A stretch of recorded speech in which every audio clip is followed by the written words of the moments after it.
كل حبايبي الصيادين، كل سنة وانتم طيبين. من أول فيديو أعمله النهاردة من مدة، بس النهاردة طلعت اصطاد وفعلا اتفاجئت النهاردة باللي أنا شفته. فعلا الناس في غفلة، ياما بتقوم يا جماعة.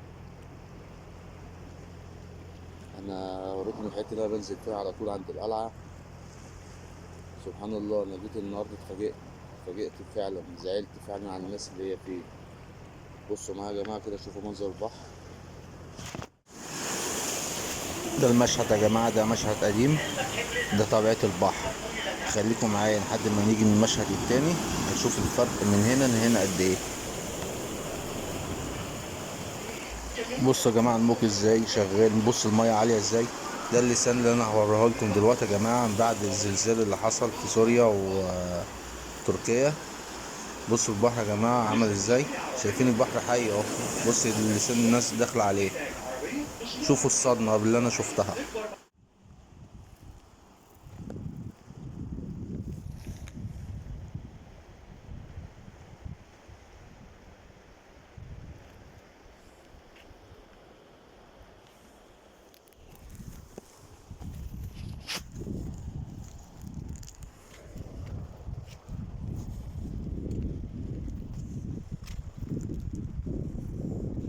وايه اللي حصل للبحر؟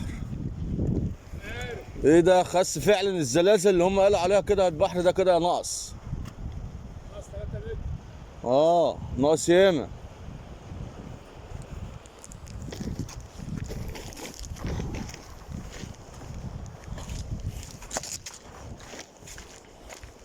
ده بيقول لك في بحيرات في سوريا وفلسطين، الشواطئ كانت مغموره بالميه، بقت كلها شواطئ ياما. الهبل. خلي بالك احنا نعمه من ربنا اللي احنا فيه ده. الحمد لله يا عالم، ده ممكن في ثانيه يهدها. فيينا والدول الاوروبيه، مجاري الميه، البلد المبنيه الميه ما هي كلها، ده علامات، خلي بالك، علامات. وشغل دماغه. ده ممكن ثانيه ربنا يقلبها فوق بعضيها.